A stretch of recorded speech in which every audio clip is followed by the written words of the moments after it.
So they saw that we were about to evolve onto the planet. The issue with us was they understood because benevolent races had gotten together to say, let's see if we kind of do this beaker experiment called Homo sapiens. And let's just put the best of the benevolent alien races together and let's see what comes out. So, kind of the word got out. So, the Draco reptilians, the Blondes, and the Greys have been here since roughly 240 million years ago to essentially attempt to control us before what's occurring literally this year. We're exploding into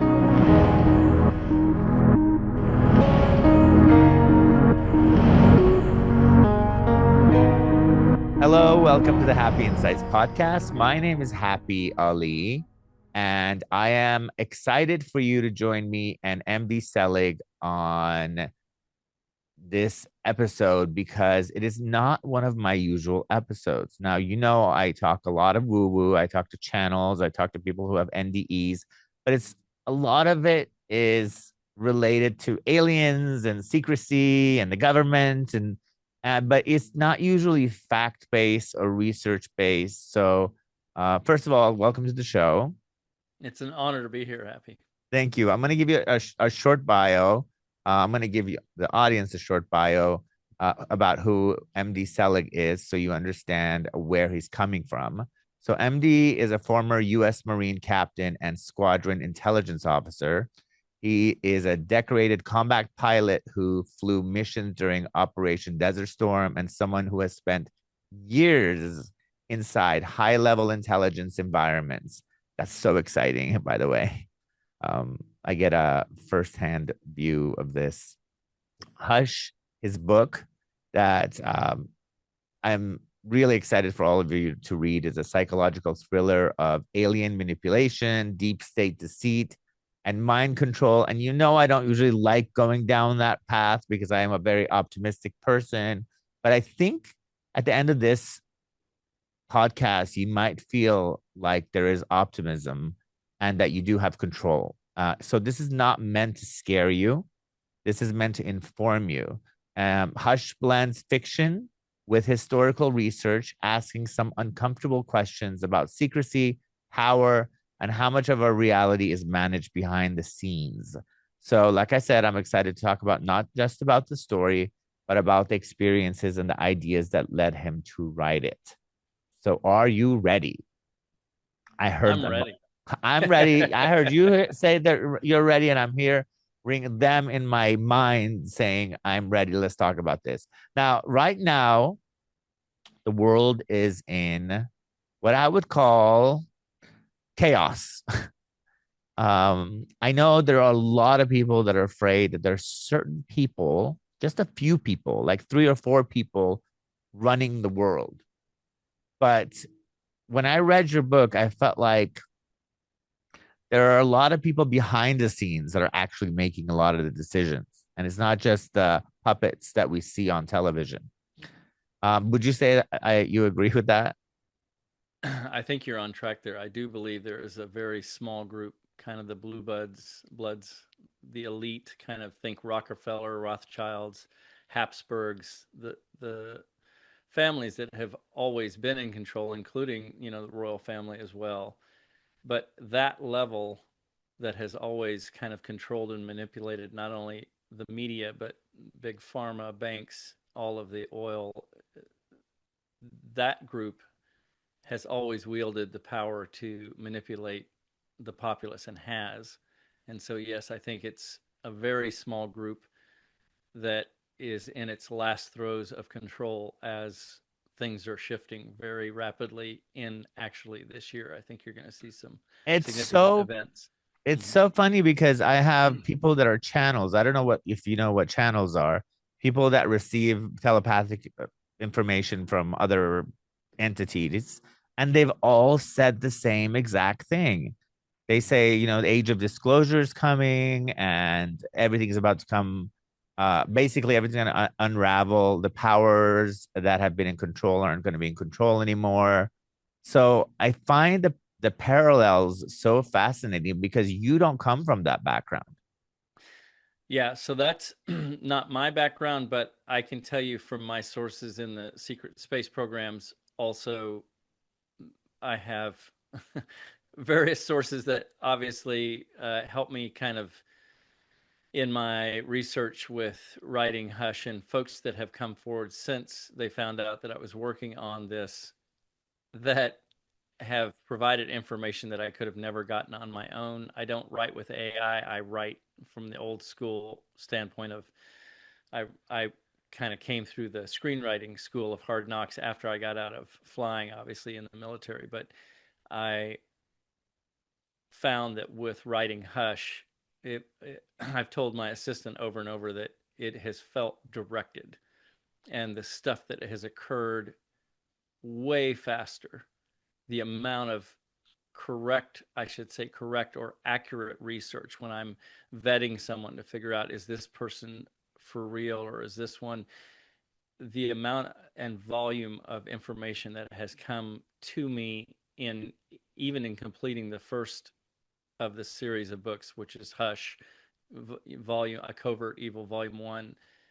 The amount of information that came forward, all I can say is it's a committee that's helping with this, and they don't have an address on this planet. That's all I can tell you, because it's Okay. far beyond anything I've ever experienced. And to say one more thing happy about that, literally the podcast before this one, I even looked at my assistant who follows us on another computer, because the information that was coming from the woman who was directing the podcast was another firm sign of information coming to me that I could have never gotten on my own. Just unbelievable stuff coming through that is quickly going to come out for all of us, which is good And stuff. where was her information coming from? Were they just From downloaded experience, from it, from no, from experience? experience. In this case, she was talking about some events that occurred in her past that were. This is the weirdest thing. So obviously, I research covert events. Hush is basically your covert history from about 1940 up until the Eisenhower era. The second volume will be from the Eisenhower era forward, obviously. I will be covering 9/11 in that second volume. And this woman's experience with what occurred during 9/11, all I can say is I could have never in a million years found her and her story. And because of her position in society at that time, all I can say is what she was talking about was very complicated, very valid, because only someone at her level would have even known the things she was talking about, to the point that I had already discussed this with my assistant. Like, this is what I'm studying right now. So when she comes on, and I didn't ask her to talk about 9/11, just out of the blue at the beginning of the podcast, she said, I know before you get into the alien stuff, I want to talk to you a little bit about an experience I had with 9/11. I'm like, okay. Well, you're gonna come And back on the show when that book comes out, and we'll talk about that. we will. But I'm So just saying stuff happens that is, I'm not directing this. no, I don't feel like most writers direct anything. I think Mm-hmm. like you get there, you start like and get inspired to write, and then all of a sudden, before you know it, the resources come, the ideas come. You wake up at 3 in the morning, and all of a sudden, the next chapter shows up. Right. It's there's no. I think writers are artists that it's like writing a song, and Mm-hmm. the inspiration, the stories, the people, they just show up out of nowhere. That's a But good point. so I was going to ask you, what was the moment or realization that made you feel like this was the book you needed to write and write it right now? You kind of answered that, but just give me a quick, soundbite of what was the moment of realization that made you feel like this is the time. Well, so I'll give you a Reader's Digest version of how I got to write Hush. So I came out of college with a history degree from the University of Arkansas, went right into flight training for the Marines, and then, which means you go through Navy flight training. I went to Pensacola, Florida, was selected for jets, eventually selected to fly A6 intruders. And the thing that occurred right away was my gun squadron out of Cherry Point, North Carolina. The gun squadron, meaning that's my squadron of A6 intruder pilots and all of obviously our jets. We were the last squadron to arrive for Operation Desert Storm. So I'm suddenly flying combat missions every night of the 43-day air war that was Operation Desert Storm. Remember, we never went over the fence with troops. That was just an air assault basically on Iraq for 43 days. And I'm flying missions, but I'm also and the missions have nothing to do with weapons of mass destruction. It just had to do with regular military attack missions on troops, personnel, bases, etc. All the stuff of where they were moving south toward Kuwait, we were trying to kind of stop that movement. But I'm reading the top secret intelligence briefs because I'm a squadron intelligence officer during that period of time. So I'm reading all the secure traffic that's coming in from around the world, not only for our squadron, but for all of the secure traffic. And I'm a big buff of wanting to know what's going on. So I'm reading all the traffic, and none of it has to do with weapons of mass destruction. And then I'm eating in the mess hall where there's a big screen CNN TV, and it's all about that everything we're doing is weapons of mass destruction. Of So course. in that moment, with kind of three different antenna, my combat missions, my secure briefs saying nothing about weapons of mass destruction, and then CNN saying everything about it, I realized, all right, there's a bigger mechanism. A darkness is what it felt like was running things, and it didn't have to do with the American government or any government. It felt bigger and more sinister because I see. nothing was making sense. And so that's what kind of kicked off my journey. I got out after one tour as a pilot, standard, honorable discharge as a captain, went right into writing screenplays in LA because I knew I was going into film and music. I'd always been a writer, and I thought I'd always wanted to try my hand at film and music. It was during that time of writing and directing and producing shows that I realized I need to start figuring out what the truth is. And I started researching covert events like Roswell, and that led to the writing of Hush. And all I can say is, even that now, as I look back, I'm realizing all the events that played into the writing of Hush had to do with what I call the committee that directs me. That I at the time I didn't realize that. All I knew is that everything was driving me toward I'm going to write this, and it was a 3 year endeavor. So Of my question is, you say the committee that directs you. Who is this committee and are they visible? So they're not. They're all Okay, I good. can say is it Okay, then feels you're part off of my planet. you're Yeah. part of my group, then you're part of my tribe. Okay, Yeah. go ahead. Sorry, I didn't mean to. Well, that's it. All I can say is I just know from so many experiences, and I was scared to say anything because I'm a skeptic. There's no such thing as aliens in my book. I come from old school. We're just humans here on the planet, and maybe there's some life forms out there in the universe, but we're it. To after many years of research and delving into this world to realize, oh my goodness, we're surrounded by multidimensional everything, right? And that there's a, a very complex, wonderful multiverse around us, and that we are extremely powerful beyond what we've been told. But it took me a long time to get there. I have to agree because I come from a different background. I come from a spiritual background. I had a near death experience when I was 17 in 1995 and got a lot of downloads. And I refuse. My best friend, who is also as spiritual as me, always try to tell me about aliens, and I always just because I'm a mystic skeptic mystic. I don't know which one you want to go call skeptical mystic. And I refuse to even entertain the idea of aliens until she convinced me about 20 years later. So it took 20 years of my hard head to be cracked open enough to be able to not only talk about it in public, but in my personal life, but also talk about it in public. And I really do feel like they have not only come around since the atomic bomb, which is kind of when it all started, and but they've been a part of our history since before we were even civilized. So, what are your thoughts on that? You're right on track. I Now again, this is my take on it from excessive research. My friends will tell you just get away from him when he's in research mode because he just goes nuts. Because I kind of go nuts. I enjoy it so much that I want to really work hard on understanding the events before I can even write about them. But my sources and all of my research tells me that the reason the malevolent races came here initially, roughly 240 million years ago, before we even evolved on the planet, is they knew we were coming. So if you just even consider, like, if ET races can travel intergalactically, do they have the technology to see into the future? Yes, they do. And this is kind of a known thing in the secret space programs. And as far as all the abductees over time, whether it was benevolent or malevolent, you find out from these abductees that, these ET races look on timelines and they can see things. So they saw that we were about to evolve onto the planet. The issue with us was they understood, because benevolent races had gotten together to say, let's see if we kind of do this beaker experiment called Homo sapiens, and let's just put the best of the benevolent alien races together and let's see what comes out.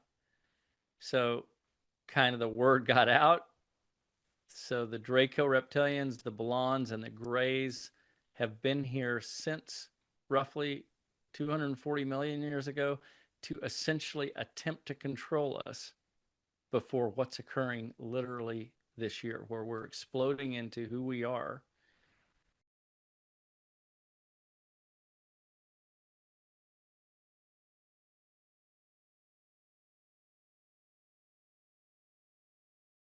We're becoming the love beings that we are. We are becoming the multidimensional beings that we always have been, but we're just now remembering it. And they literally came here because of fear, because when we step into what we are, which is what's occurring right now, we're kind of unstoppable. We will administer the multiverse as we become what we are. And that's what they didn't want. And they're right now on the run, and you're going to see some big changes literally this year. And Right now, like actually. you said, there's benevolent and malevolent. Correct. And so there's good ones, bad ones, and also humans are in general. We're not necessarily the kindest people. So I feel like Exactly. them having some oversight and making sure that we don't destroy the world is also a part of it. Um, That's a big part, right? yeah. Exactly. So I don't really like when people say aliens, sometimes people get scared, but I always say, they've been watching over us as well.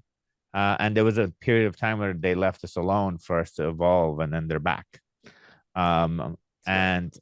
and I speak to people who channel aliens, and they talk about history, and it's funny how a lot of things that you say is so similar. But we're gonna go to the idea. First of all, you wrote the book as fiction, which is very fascinating, with a lot of research and historical information scattered in there. Well, it's actually primarily that. And then you kind of built a narrative as a storyteller to make it more exciting to read. Is that what was your purpose Right. for So making a I writing a so fiction? when I do research, I love hard fact research novels, but they can get very dry when there's 500 footnotes, where they're trying to kind of prove their point. I love those novels, but I can get through them because I'm doing research, but most people can't. They'll kind of stop if they have an author that's really trying to hammer home, like, I know this is true because of this, that, and the other. What I've learned over time from writing screenplays, if you write an exciting story, people will get through it and have fun with it. If they then want to look behind the curtain a little bit and realize, oh my goodness, this stuff he's writing about Roswell feels really real. It feels real to them because on many levels it is, because I've researched the actual truth of what occurred. So they're picking up on something even through fiction, where they're starting to understand, oh my goodness, this is just facts thinly veiled as fiction. I agree because my books are both of my books are nonfiction.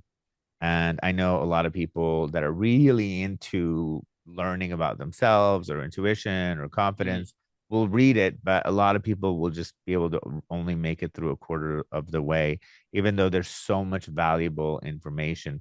But there's books like The Alchemist. I don't know if you've ever read The Alchemist, Sure. that are so beautifully rooted in concrete, I wouldn't say facts, but part of reality.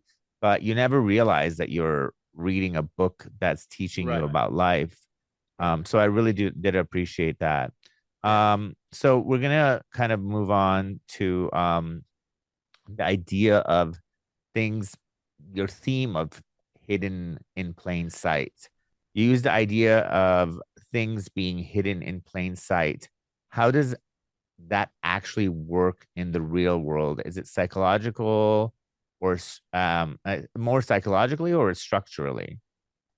Well, I'll give you more of a simple answer, I think. So let me bring up something that we're all aware of. You're aware of the Phoenix Lights, right? I am not. You're about to tell me about it. Okay. All right. So you can look it up online, but literally thousands of people, I think it was 2009, over Phoenix was a Draco ship the size of a mall.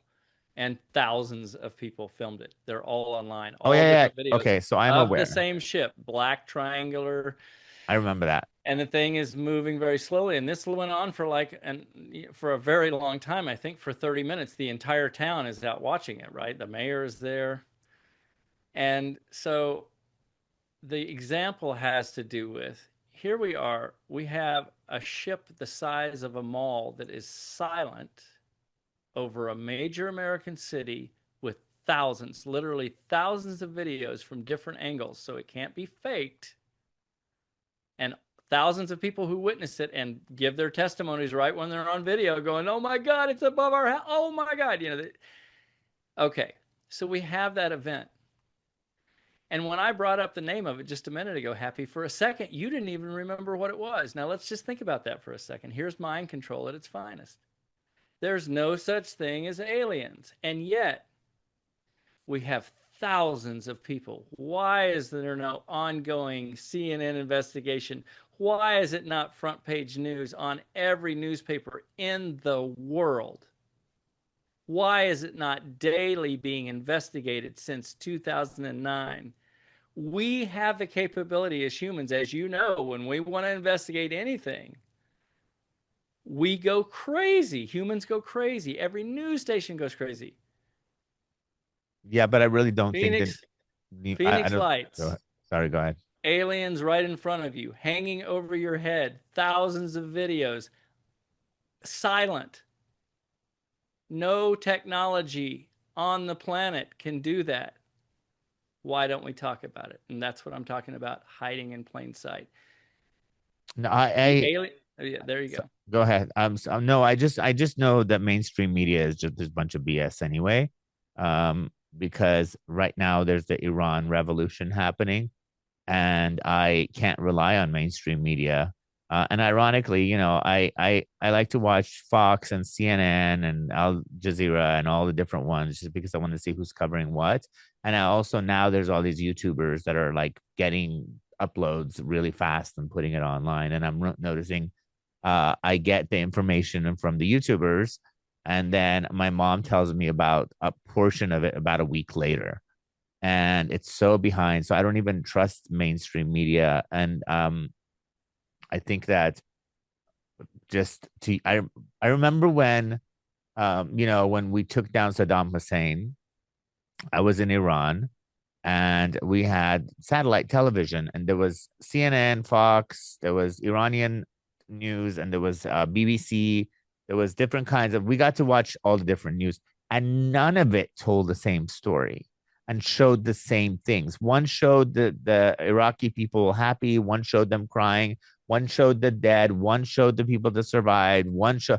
It was like you really do have to have discernment, which was why I wrote the book called Intuition Bible, because it's all about tapping into your inner wisdom to see which one you resonate with and what information you resonate with. And I think that people that just like only watch CNN, only watch Fox, or only watch a one particular outlet, first of all, they're all being controlled by whoever owns them, and their agenda is not to um, inform you, to entertain you, so they can get advertising money. So I think people that are watching the news and using it as fact, I think watching the news is more fictional than your book. You're absolutely right. Um, Now you open the book with missing energy, something that challenges fundamental physics. Was that meant as a metaphor for truth disappearing in plain sight, or are you pointing to something more literal? Well, so more specifically, you mean when you're talking about energy disappearing in plain sight, specifically what part of the book do you remember? Like give me an Well, it example was of in what you mean. chapter one, and it was Gateway, I believe. I think that's what you were talking about. Now I don't know. See, the thing is, I read the book so fast that there's Right. parts of it that I don't Sure. recall. But I Sure. do. I think you kind of discussed things missing in plain sight. But I definitely discuss things hiding in plain sight. And like I said, the metaphor I gave you of, because at the end of the day here, isn't your big question, and Happy, I'm just asking you this, isn't your big question is, are aliens real? Are ETs real? Because you're kind of overall hinting that everything you're seeing on the news is lying to you. But at the end of the day, I'm hearing that your gut question is, can you confirm that ETs are real? Is that your question? you Is that what know, you're hinting at? What's your gut saying right now? my gut is actually talking. We talk about aliens and whether they're Right, real, and right. then I think about the fact that we're fighting for oil, Uh-huh. and they obviously have some sort of a different kind of way to power their ships and get through galaxies and do all this stuff. What's your take on that? I think that's why I wrote the way that I wrote it, because Mm-hmm. I just feel like you cannot believe in aliens unless you believe that there's a power source that is different than our solar power or whatever we can come up with as humans. What's your Right. take on that? What's your research say on that?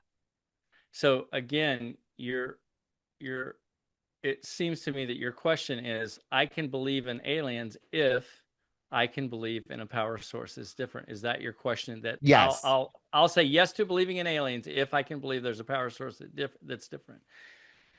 First, I'll say yes. They're using zero point energy, and we'll talk more about that in your show. But let me get back to what's really simple and what's right in front of you. I'll just come back just because I can use it and it's irrefutable.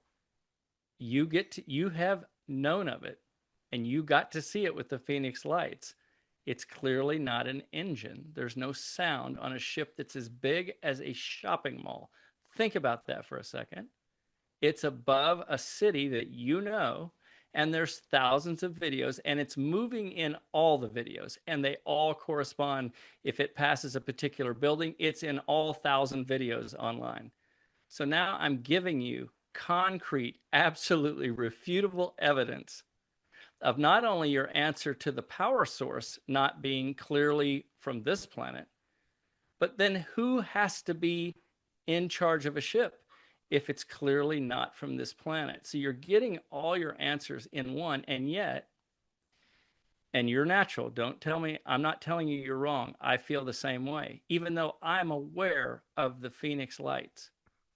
Until I have a physical ET shaking my hand and standing in front of me and me freaking out for 2 friggin' hours, right? Like we all would, going, oh my God, I'm holding the hand of an alien, right? Or an ET. We don't want to believe it. What is that? That's what I call hiding in plain sight, mind control. It's so pristine. It's so well done that here we are, once again, discussing the Phoenix Lights. We're discussing all the factual evidence for you that is right in front of all of us. And do we discuss it? No, we don't. I, But it's changing. This type of show, the reason we're discussing this today is because now all your listeners get to go, all right, I'd heard of the Phoenix Lights. Now I'll go look at those videos. Those little snippets of where you take a moment to do your own research and realize it's right in front of me. Why can't I believe this? Is your ticket to realizing you have to go inside. Like you said, Happy, you have to open your heart and let this thing be the big discernment. Let this, the this has got brain, to go. just be, well, let it be the decoder of what your heart already knows. But when you watch those videos now, if you open your heart and watch those videos, you'll realize we're in the galactic community. It's Yeah, not coming, it's been here. been We're here. in it. And I just have to accept it. And that's where the reversal of the narrative has to occur. It has to start here inside of each of us. I am, definitely not a non-believer now because I have friends who channel aliens, and they're some of my good friends that I trust, and I know they're not full of shit. Um, but I had an experience at a park when it was my children's friend's birthday party. So it was me and a bunch of other mothers. Because I'm the gay parents and there's all moms, me and moms, Sure, basically. sure. So I'm sitting there, we're sitting right there, at the picnic, and I look up in the sky and I see this bright, bright light that's moving at a very slow pace that is not normal.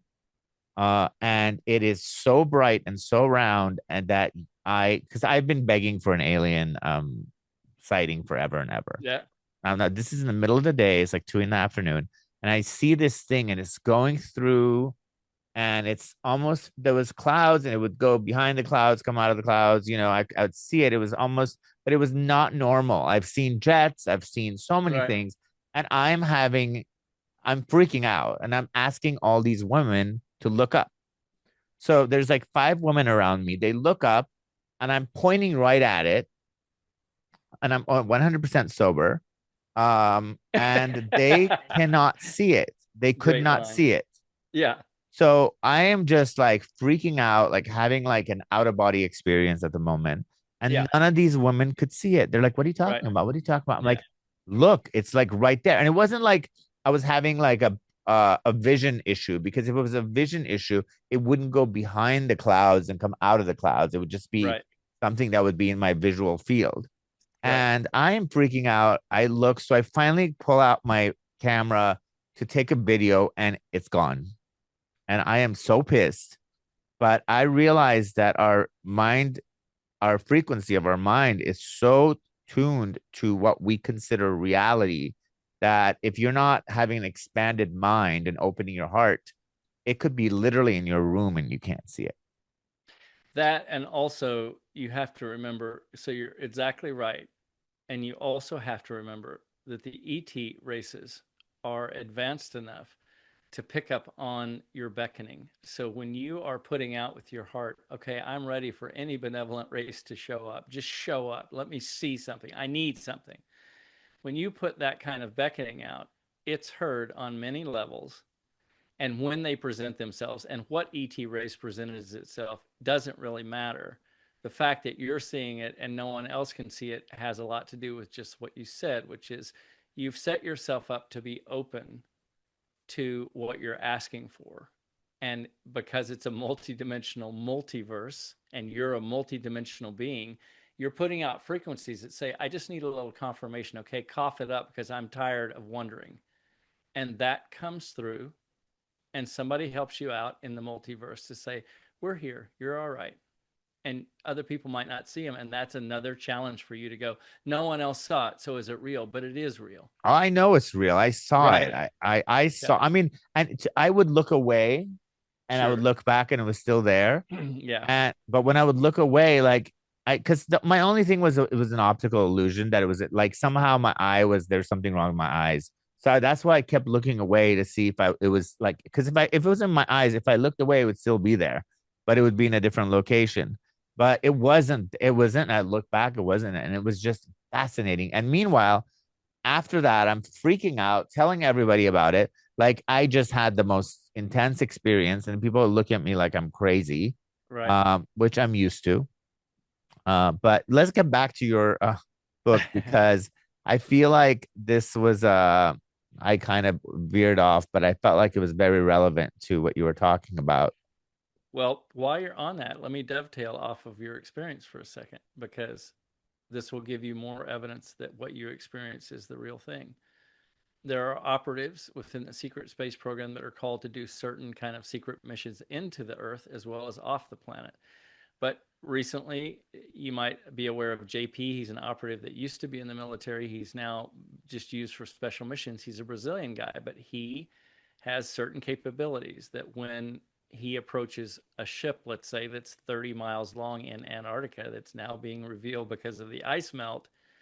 And our cabal is trying to get in there to figure out what the heck is it.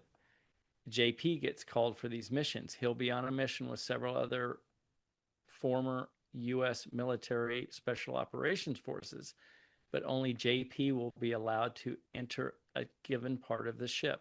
The ship is alive.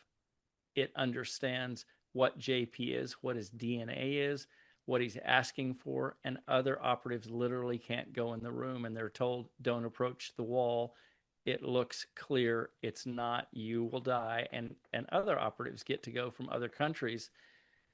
All I'm saying is when you saw the ship, you had set yourself up and kind of beckoned that.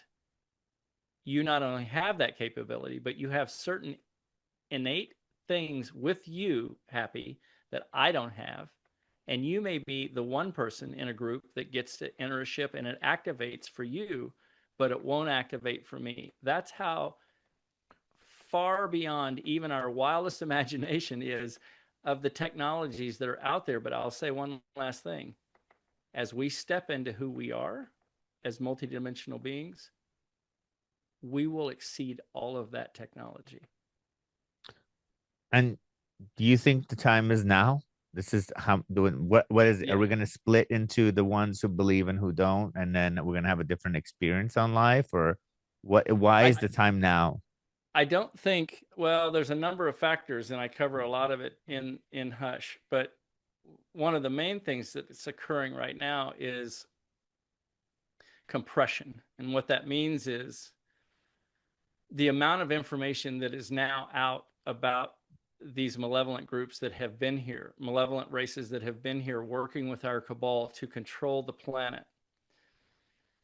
It has taken a while, even for the benevolent races. So it's kind of a 95 to 5% ratio, good to bad. So we have 95% supposedly in the multiverse. This is from all the secret space program personnel who are out there traveling. It's current, it's today. Will kind of tell you, like, it's kind of known in the multiverse, there's 5% that are malevolent. But those malevolent races came here to control us because of what we're about to step into as beings that will kind of control the whole thing, but in a benevolent way. And the malevolent groups came here to see what they could do to maybe hold us back.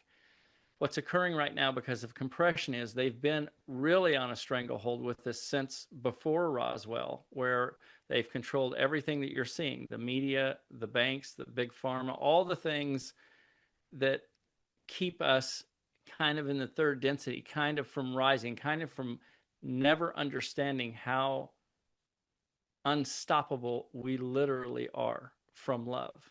Love is, as all the ET races will say, you guys, you have no idea when you explode into what you are, you're kind of untouchable. And that's why we created you. We kind of, the idea is that we'll kind of administer the multiverse once we become the great, amazing things that we already are. We're just now remembering it because we've been held in what's called an installation. It's a thing placed here by these malevolent groups to keep us down. It's releasing right now for a number of factors. And that's what's occurring. The compression is occurring.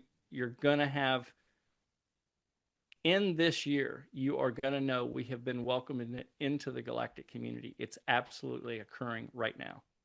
So that's Well, how disclosure is going to happen. You're going to have many events that confirm for you, oh my goodness, they've been around us forever. They've been in the planet forever.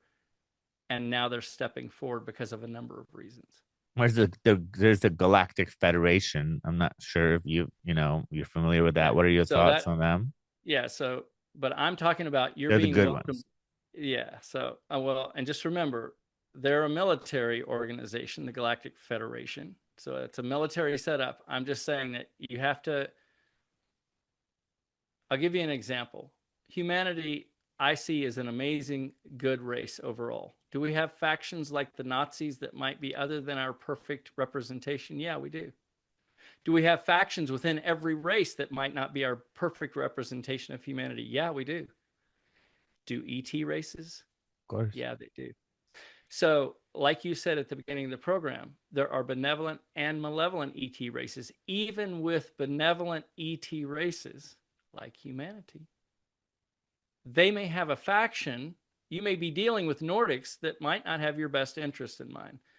My overall point is, if you'll step back into your heart, like, and I'm saying, get away from CNN, get away from the Oh, narrative yeah. of Facebook and FaceTime and, or I should say Instagram, because every third reel is fear based. Now, if you want to control humans, what you do is you get them to stay in their mind and give them all the fear based media you can give them, because they will not go inside. That's how you keep them spinning. That's how you've held them for 70 years and completely hoodwink them that there's even aliens around them that have been around them. Well, even in and on social media, the only way that a lot of people go viral is starting out making them people feel afraid because because my reels are usually very positive and optimistic and helpful.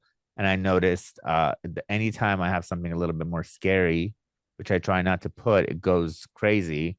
And then the ones that I'm talking about how to live a better life and how to be more the divine self that you are and have the power that you innately were born with, people aren't really interested because it doesn't really catch your fight or flight mode. And I think when people's fight or flight mode is activated because that's based on fear, it stops them. It literally stops them because they have to watch to make sure that they're not going to die. And they Other spread channel, it. Yeah. and they try to spread it, and they call people and they say, "Did you see this?" And then the fear is just spiraling bigger. And that's exactly when I say your superpower is inside, but you have to switch gyms, so to speak.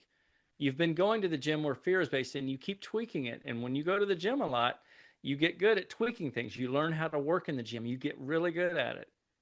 But I'm saying you've got to switch gyms now. You've got to go inside where your heart orchard is and start realizing that this one grows, this one gives back truth, and it's more satisfying than continuing to go to CNN or other fear based platforms where you're just spinning with your mind. Your heart's not active there. It can't be active where it's just all fear. It will just kick back and go, whenever you're done with all this BS, I'll step forward again. But if you step forward with this and you learn to turn off CNN when you're feeling anxious, or you learn to turn off Instagram when it's another fear-based video, even animals fighting, that is all fear-based. Get away from it. Step back into this and watch what happens. I mean, you literally are one of my I thought you were not going to be one of my typical guests, Yeah. but I don't think I can differentiate you from my other guests. Um, but just the fact that you do have a lot of inside knowledge, you do have a lot of actual references that are based on fact, that are on paper, that there's stuff out there. You know, you're not just channeling information and just like closing your eyes and talking, but you're saying the exact same things. And Right. even my own book says the exact same thing. Go to your Yeah. heart center of decipher with that. That's where you work from there. But it's funny because I'm Iranian. I've lived here since I was 10 and I'm 48, almost 48 now. And you know, there's a revolution happening in Iran right now, and people are relying on Donald Trump to come because he keeps promising to rescue them, and he doesn't. And about 70,000 people were slaughtered by the Iranian regime. Mm-hmm. They killed their own people, Yeah. and these people are going out hoping someone's going to save them, and then there's Donald Trump who's sitting there promising them all this stuff, and every day that goes by, more people die. And I've been crippled because I, not out of fear, but out of hope. But because I have hope that something's going to happen, I'm stuck and glued to. I don't watch CNN or Fox or anything. I watch like real time information that comes through from people that I trust. Mm-hmm. And then I see it like a week later on like a mild version of it on mainstream media, and it's very small. It's like a 2 second segment, and which, you know, I watch like hours of it. But I've noticed that even with the hope that I have, because I'm watching violence and because I'm waiting for someone to make a move and because I'm giving up my own power, I have been crippled. I have laid in my bed. Probably, I have children, so I obviously have been laid in my bed a lot. I'm a single father.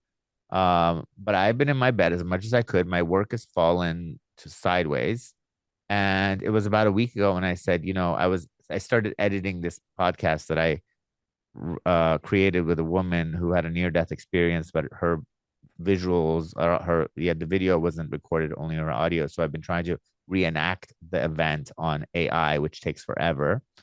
But then that was the time when I said, you know what? I am back. I have to decide I'm going to take back my own power. Know that once I start behaving out of love and out of excitement and out of joy, things just work out. And that was the day that um, your PR person messaged me Hmm. and said, we want to have MD Selig on your show. And I usually would have said no because the content is felt like it was more fear based. Hmm. I didn't really realize it was not going to be fear based. It was going to show you the scary stuff, but it also empowers you to um, rise up and be the best version of yourself. I mean, even people are so afraid of technology, but you really um, talk about how technology isn't evil. It's in itself, it's secrecy that is evil, Right. and that so on that note, I think I'm ready for disclosure.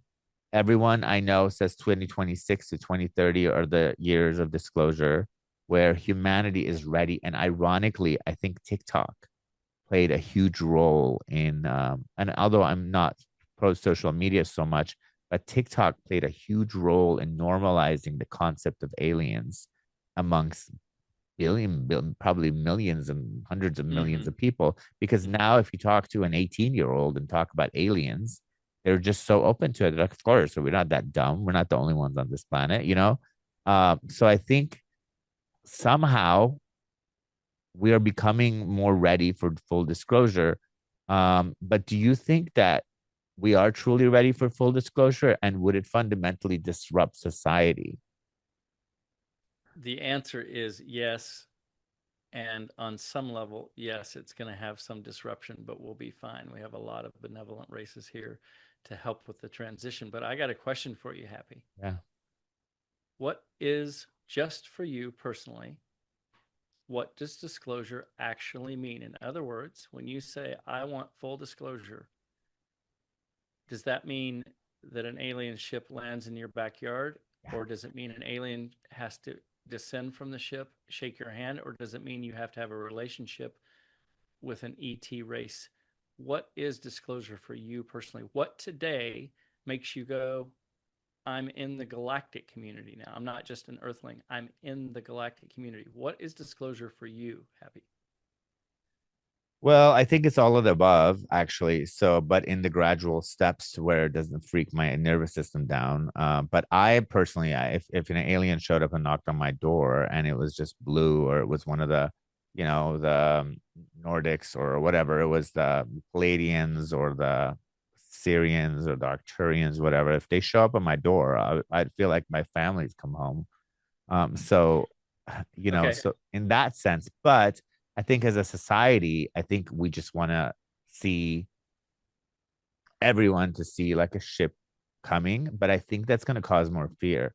So I think if So for you, somebody, part of disclosure is knowing that you're not alone, that everyone understands that we're part of the galactic community now. In other words, you want it to be grand enough that any person on the street can nod at you and go, "Yeah, they're here now." Like we're not alone. That's part of yeah, and I disclosure for want you them too. to broadcast as loud as they can that we're Sure, here as friends. sure. We're not here Gotcha. to destroy you. Yeah. I know there was a race a long time ago, and I think we're actually a blend of all the races, and they've all infused their DNA through Yep. sex or labs, Yep. Yep. and that we are actually aliens ourselves. Right. Um, and we are part of the community, and we're one of the actually more advanced ones eventually once we uh Yep. come to our own, because we're a blend of everything. Because I always Hmm. believe mixed races, even in on planet Earth are more powerful than very isolated races. Mm-hmm. Because I just noticed like even my own children are mixed race kids, and Sure. they're smarter than I was. They're just more, their body's more resilient. It's like they have the best of everything. Right. And I think that we as humans, we are a blend of a lot of different races. But I do think that, I don't know, I almost think that we need another nuclear war starting so that they can like step in, because I feel like that's when they stepped in, when we started nuking. So you want it to be dramatic. In other words, you need it to I be want it to be dramatic, but not enough to scare right. daylights out of people. And Well, I do want to have, I just communicate through my head. You know how many times I meditate? I'm like, all right, talk to me, talk to me, talk to me, give me something. And I'm probably getting something, and I'm not understanding that it's my own voice, that their voice is my voice, and that I'm expecting some alien sounding something to come through, because we have the wrong perception of what aliens are. We think that there's something that we think that they're other than us. They're the other people, but they're really just our family, good or bad. right. And certainly that raises the question again of think about this for a second. I'm going to ask you another question. What does it change for you? What does it mean to you if right now I communicate to you telepathically in your own voice and I say you're talking to an ET right now? What does that mean to you? How does it change anything for you personally?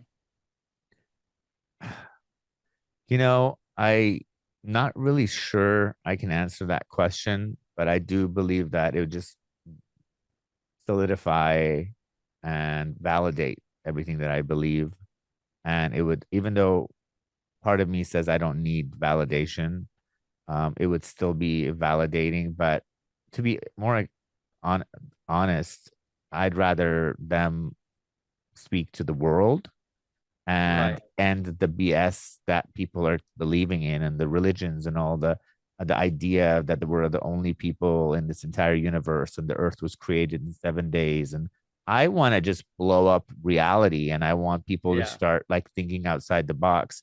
I'm less interested in what it does for me, because I am a researcher like you. I have an open mind, I have an open heart, and I believe I'm what is called a star seed, which means someone who is whose soul comes from another planet. And this is my first time on Earth, and I even know which planet, and all of it was just given to me through a series of events.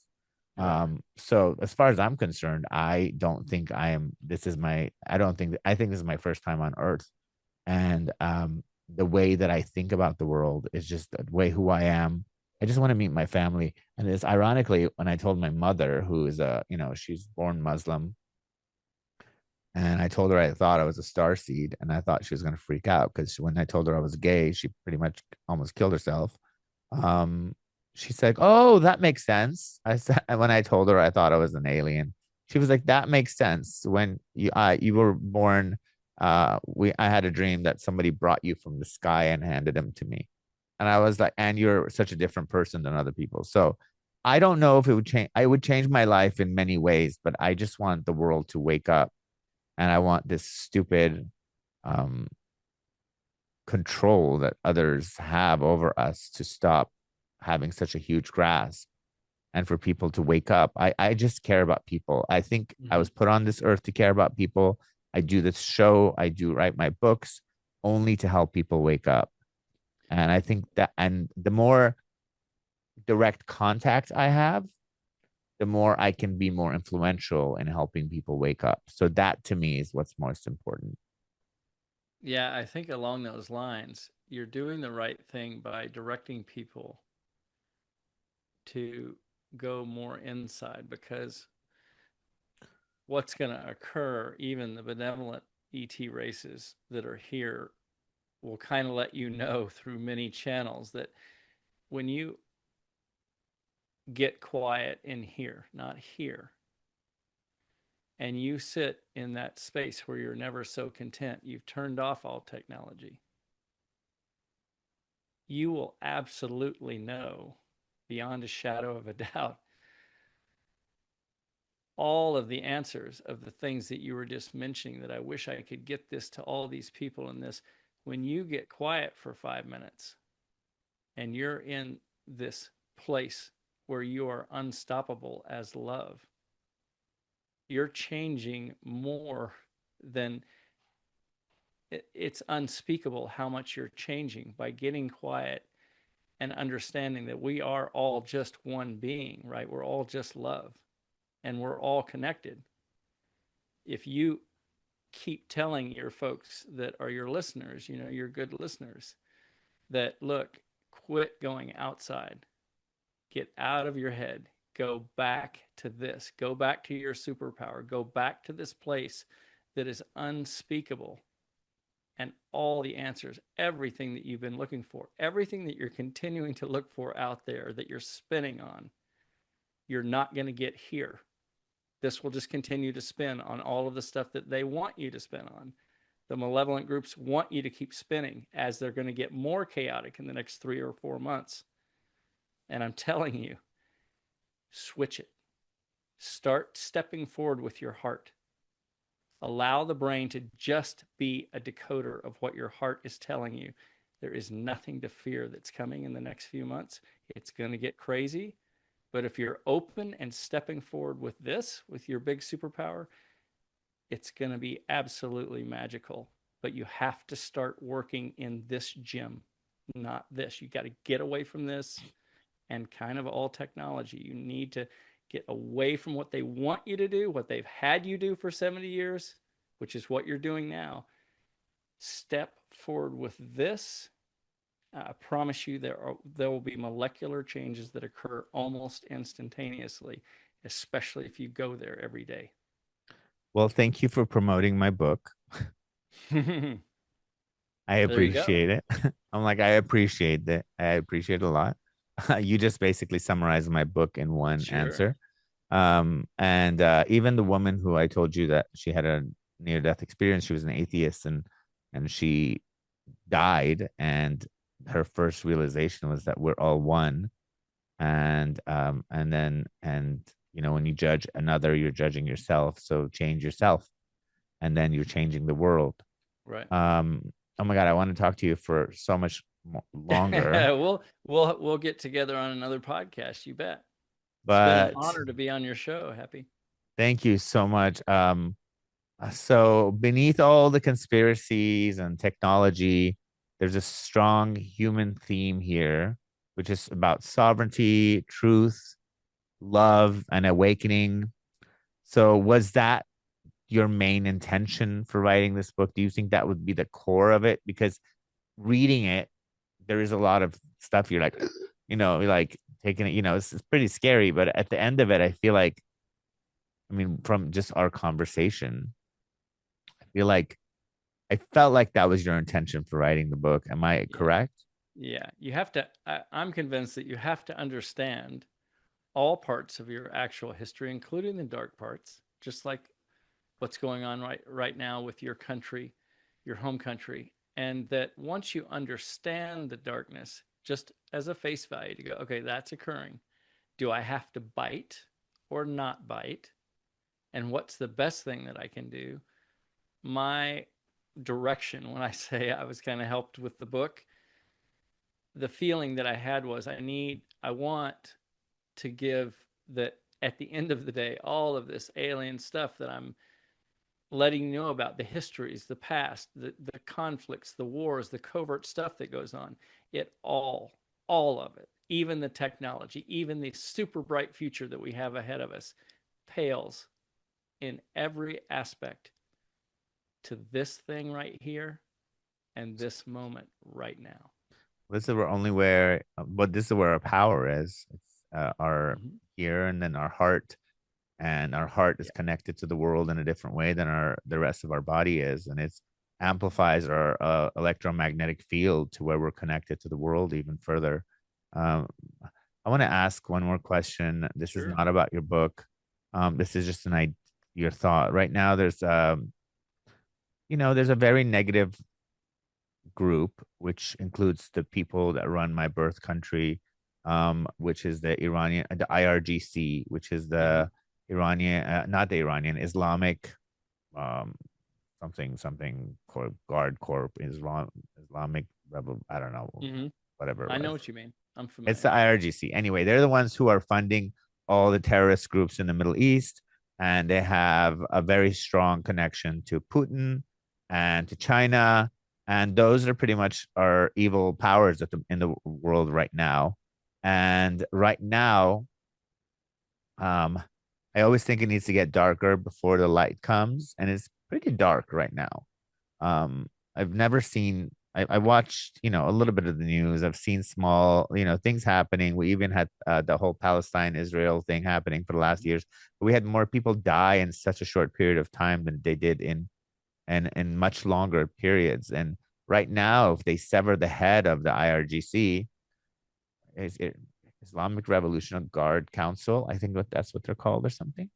Hmm. Revolutionary Islamic revolution. They don't even. It's not even related to Iran. Iran's government's not Iran. Iranian people are their own people. Iran's government is their own entity that is a dictatorship.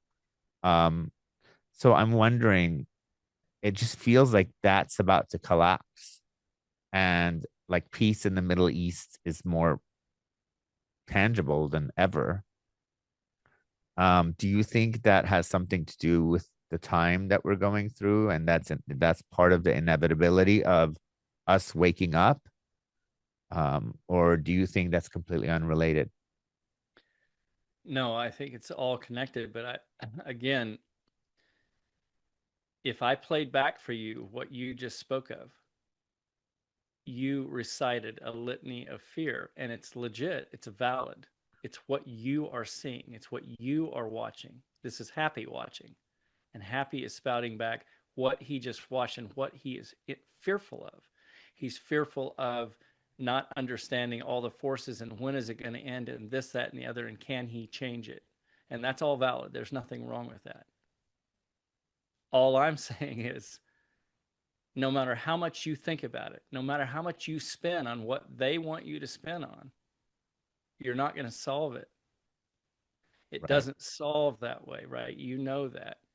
What does give power to you and what does change everything over there is you going here. Yeah, I've been here for a very long time. And then, but sometimes in different people's lives, it gets a little bit more real to where, my family in Iran, like I could talk to them for 3 weeks and I didn't know if they were dead or alive. Their currency has collapsed, that people barely have money to eat.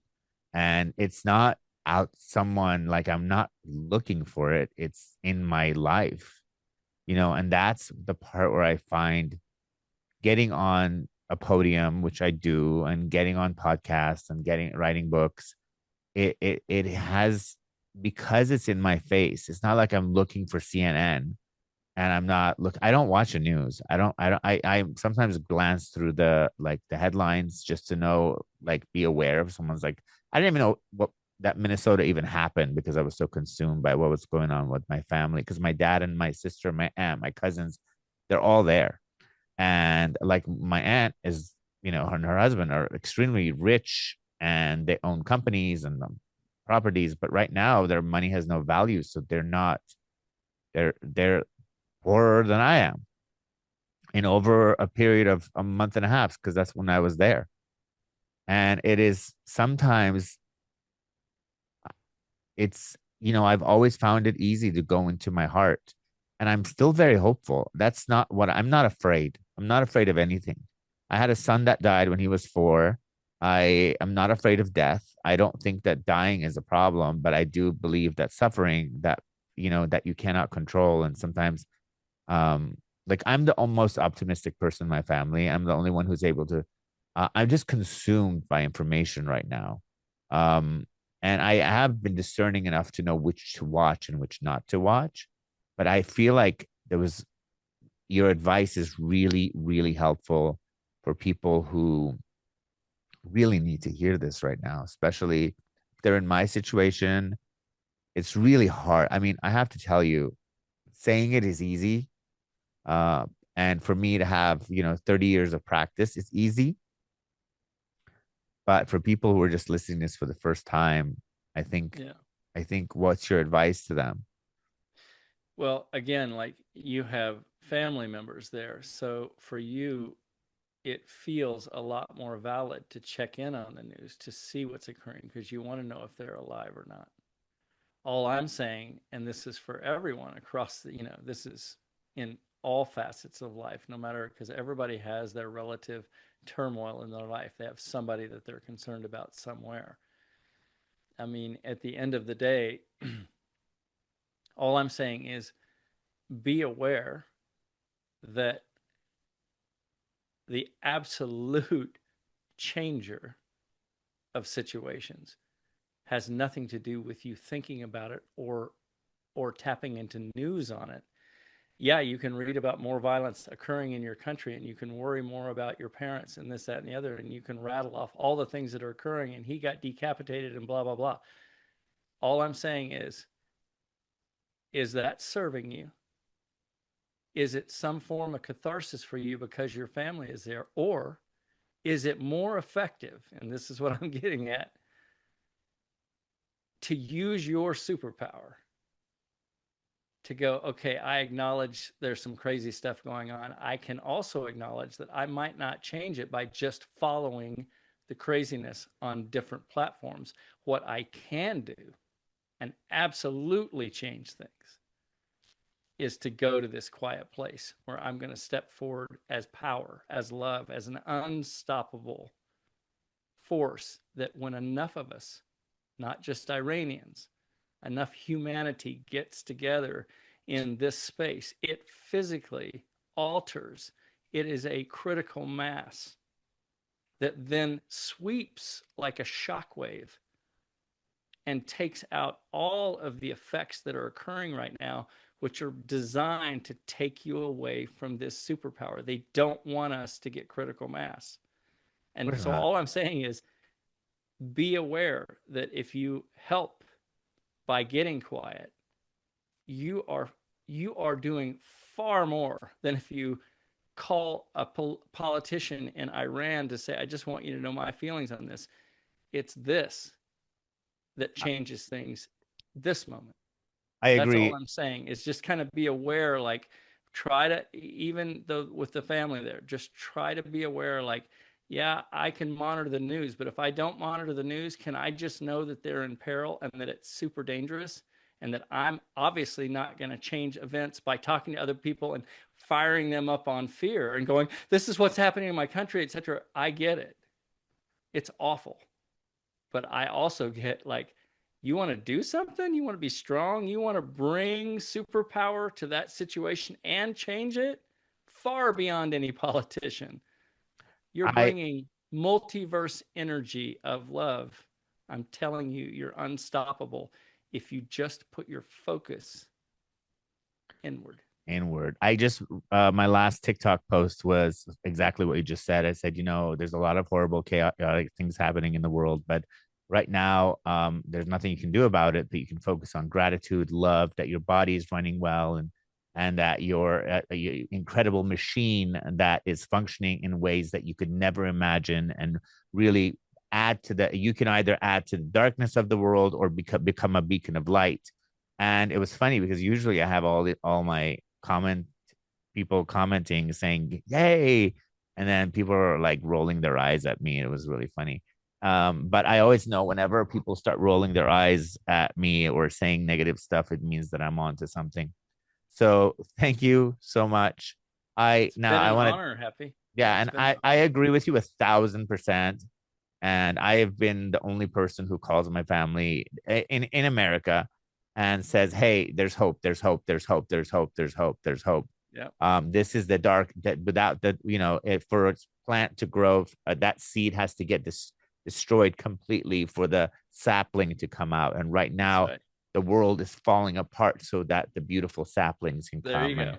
and take it There away. you So go. I'm there with you. I agree. Please go read Hush. It is, and don't feel like you're going to get unsettled.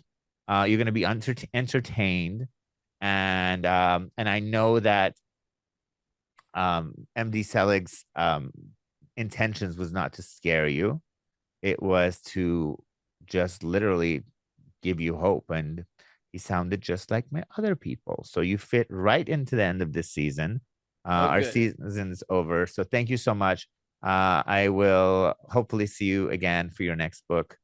It You was a got it. really Looking great forward to it, conversation. Happy. All right. Thank you to Right. my audience. Please write a review. Tell us what you think. Tell us if you think we're crazy. I always love to hear. So thank you.